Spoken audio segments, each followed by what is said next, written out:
Hello guys, and welcome back to a very special double eviction episode of Big Brother Canada. And today we are going to be talking all about the shocking, scandalous double eviction that ripped through the Big Brother house, leaving us with only 5 contestants left. It is going to be a brilliant watch. And I gotta say, if you guys are enjoying watching along with the link in the description, make sure to subscribe. We will be watching the rest of the series and reviewing it essentially, and I'm also thinking of doing a video essay about the winner of this series, which hasn't actually been decided as of me recording this video, and how they won the series, all of their little decisions, all of their little choices, and how they managed to get to the top, their jury management, their choices that affected games, eliminations, game wins, things like that. Everything will be discussed, and I will have that out for you in the next couple of weeks. So if you are enjoying the content, make sure to like, comment and subscribe, do all of that YouTube stuff, and let's get into the video. We had Avery and Bailey up on the block. Both of those people are very strong competitors, but it seems like the consensus is that they will be getting out Avery. There was a little bit of a should we keep Avery? But for the most part, everyone is kind of dead set on keeping Bailey over Avery. However, Avery doesn't quite know that that's the plan, and Avery is very much under the impression that Bailey is the target and that she has got the votes to stay. Because obviously, if you're looking at who's voting, you've got V, Lexus, Dougie, and Todd. The only one realistically that should vote for Bailey to stay is Todd. The other 3 are part of her Hot Chocolate Alliance. So therefore, there's a little bit of a cross-purposes lack of communication between everyone. Everyone is planning on stabbing her in the back, apart from V that is kind of planning on giving her a sympathy vote. And she doesn't quite realise what is coming her way. Normally in this situation, I would feel really bad for this person, but I feel like she's a little bit too, I've got the votes. I'm going to stay. I'm going to send Bailey home. And I didn't quite appreciate that as much as I thought I would. Yeah. I don't know. Maybe it's because she's coming from my girl Bailey, and Bailey is my favourite at the moment. Well, I don't think that's going to change. But, yeah, unfortunately, Avery, you're going to be packing your bags, and I don't even think you realise it. Bailey and V brought up a very interesting discussion about Anthony and how he is untouchable. Now, V and Anthony have been working together since the beginning, but they're now starting to sow seeds of doubt with their allies in order to put him on the back foot. It's a bit problematic because this conversation with Bailey is the only person in the house currently that is 100% wanting to get rid of Dougie or use him and then get rid of him later. There seems to be no plan for her to take him to top 2, and I think he believes that that is the case and that he would be able to win against her, I guess. I don't know, though. I think getting Dougie out and putting him on the jury is the best option you could have, because he has played this game exceptionally well, and as much as I've had problems with moments of his gameplay, you can't doubt that he is a mastermind and he has manipulated his way through this competition in a way that I don't think anybody has seen before. Or maybe we have and I haven't seen it, but either way, it is fantastic to watch. But it's interesting that V and Bailey were sort of talking about how he's untouchable and how they can't really get rid of him, but they haven't really spoken about how they could get rid of him. Now, they say the devil works hard, but Avery works a lot harder. She was trying to get Tola on her side. She was like, if there's a tie break, save me, send Bailey home, because we could be a mutual shield for each other. Your side is going to be gunning for me. My side is going to be gunning for you. So if you keep me, then I am a potential shield for you and you're a potential shield for me. We can be a mutual shield for each other. I don't quite know how that was a convincing argument, or how she thought that was a convincing argument. It didn't quite convince me that this was a good idea or that she should be saved over Bailey.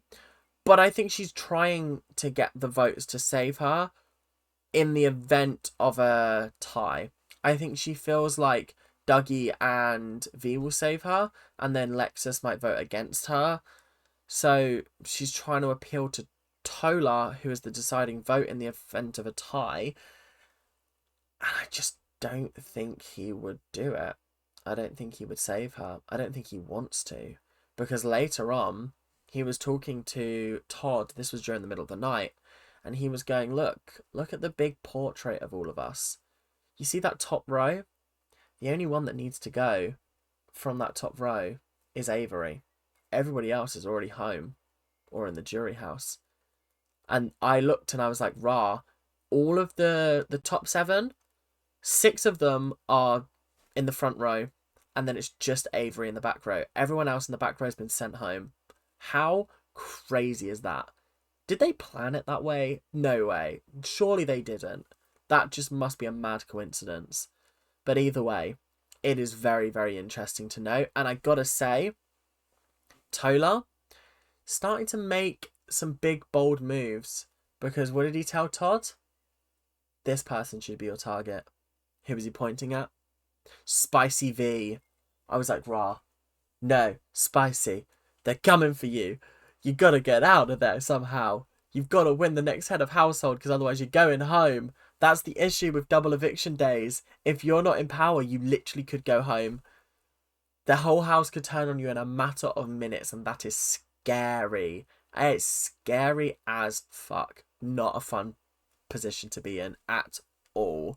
So we are on to voting time already, because not only have we got to talk about a certain someone's exit, but we've got a whole another week to talk about in one episode. It is craziness. But for now, the voting went as such. Todd voted for Avery. V voted for Bailey. Lexus voted for Avery. Dougie voted for Avery. So that means that there was a 1-3 split. Unfortunately, Avery has been sent to the jury house. Avery is an interesting one to send to the jury house. She is joining Kayla and Elijah.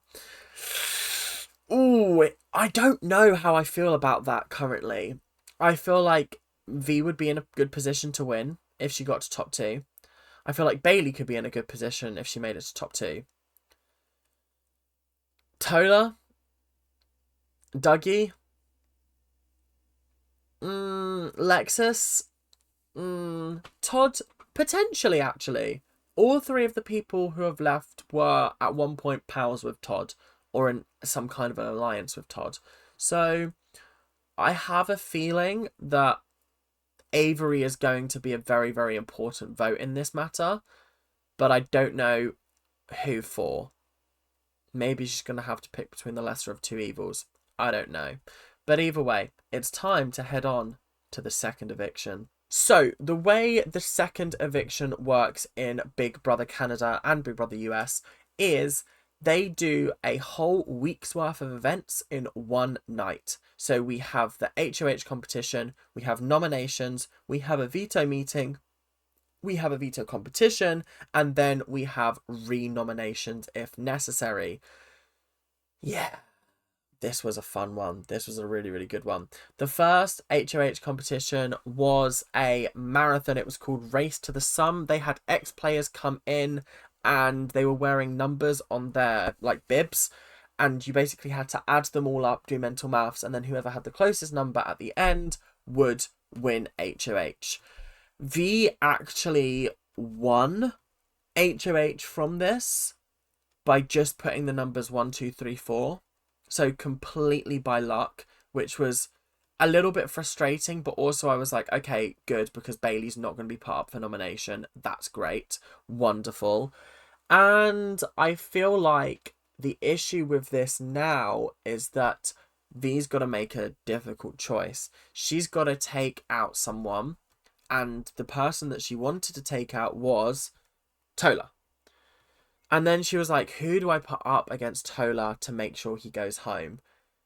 And so I would have put up Dougie personally, but I don't think she wanted to blow her game up that badly. So she decided to put up Lexus against Tola. Again, a very, very interesting choice. Out of those two, I would say the house would vote for Tola to leave over Lexus. Lexus has done a fantastic job of making it through and never touching the block until this moment. As of this moment, the only people who have never sat on the block are V and Dougie, which is absolutely crazy. Very, very interesting that those two are the all-stars as well. But, yeah, Lexus and Tola. So, we head into the veto competition. The veto competition was interesting. They basically had bathtubs on them with, like, ping pong balls, and they had to shake and move the pools around so that the balls all fell into the plug hole, and once they were all gone, then you could get out of the bathtub, hit your button, and you were done. It's a tense competition, this veto one. Played in absolute silence as you're just hearing as the balls are like rolling down and hitting things. Yeah. Tola and Lexus did not stand a chance. They were probably the weaker competitors in the game. The only one that couldn't play was obviously Lexus. No, V, sorry, because she was head of household. Everybody else did a reasonably good job. But Todd was, in fact, the one who won in the end. So Todd really did have all of the power in his hand. All of the power in his hand. Do I take down Lexus, ruin the nominations? Do I take down Tola, ruin the nominations? Or do I leave them the same? That's exactly what he decided to do. Now, let's talk pros and cons of keeping Lexus versus Tola. Pro, Tola is a target for the house as a whole. You've got Bailey wanting him out, you've got V wanting him out, you've got Todd wanting him out, you've got Dougie and Lexus wanting to keep him.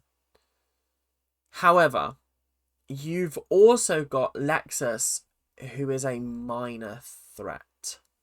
And by minor threat, I mean she's won a couple of competitions. She's not been head of household, but she has survived until this moment by never even being a consideration. She's been a consideration for the nominations, but she's never actually made it up onto the block. This is her first time. This is Tola's fourth time on the block. There's another time for him to go. I would have personally taken out Lexus here. I think that would have been the smartest decision. I think that would have been the best way forward for the whole group, because Lexus is a strong player. As much as she might not be 100% strong in the tasks and the challenges, she is a lot better than people give her credit for, and I think you've got to get rid of those people who are just going to slip by. Tola is always going to be public enemy number one. He always is. And at some point, Dougie's going to have to choose. But I think a blindside on Lexus at this point in the game would have been the smartest option. Especially because it then helps out V's game a little bit more. Because then her numbers are back in power. Rather than her numbers being on... No, I guess her numbers would still be in power if Tola went. Either way, one of Dougie's alliance is going home. And so it just cuts down his numbers considerably. But yeah, that is pretty much it. So we're on to our second voting time of the episode, and all three, Bailey, Todd and Dougie, voted for Tola. I've never seen Dougie display the kind of emotion that he did when he was voting for Tola. I thought that was a genuine glimpse at who he is as a person and not who he is as a game player. I think he genuinely did get along with Tola and wanted to take him as far as possible, but realised that this was as far as it could go, and he had to make the executive decision to help get rid of Tola. I do feel gutted for Tola, because I know I've spoken like throughout the competition about, oh, he's got to go, he's got to go, he's got to go. But he is a genuinely lovely guy. I don't have a bad word to say against him. There were moments where I was frustrated with him. There were moments where I was like, Urgh! But on the whole, he is a genuine guy. He seems absolutely lovely. He was doing this for his family, which I think is incredible. And this guy deserves all of the respect, the admiration, and the acknowledgement for what he's done, because he made it top 6, and he didn't survive the double eviction, but he went out on the double eviction. Do you know what I mean? It's kind of iconic. The double eviction all in one night, that's iconic stuff. I gotta be honest with you guys. It's iconic stuff. So that does bring us to the end of the episode. Sadly, that is all we've got time for today. A little bit of shorter episodes, because I've got less to talk about now that we're doing sort of one episode per episode rather than mixing it all together and putting it into 2 videos per 3. I think there is definitely an unknown road ahead for the show currently. Any one of these 5 could make it top 2 if they play the game correctly and if they play it well. People need to stop throwing challenges. I would be surprised if at this point top 5 Dougie and V throw a challenge. I'd be disappointed if they did. So yeah, I'm excited to see how it goes. I'm praying my girl Bailey makes top 2. I don't know if she will. I feel like the odds are stacked against her currently, but who knows what will happen in the future. But without much further ado, thank you guys very, very much for watching, and I hope you guys enjoy. Make sure to like, comment, and subscribe. Do all of that YouTube stuff that you guys do so, so well, and I will see you guys in the next episode, whenever that may be. But until then, keep on ranting. Bye now.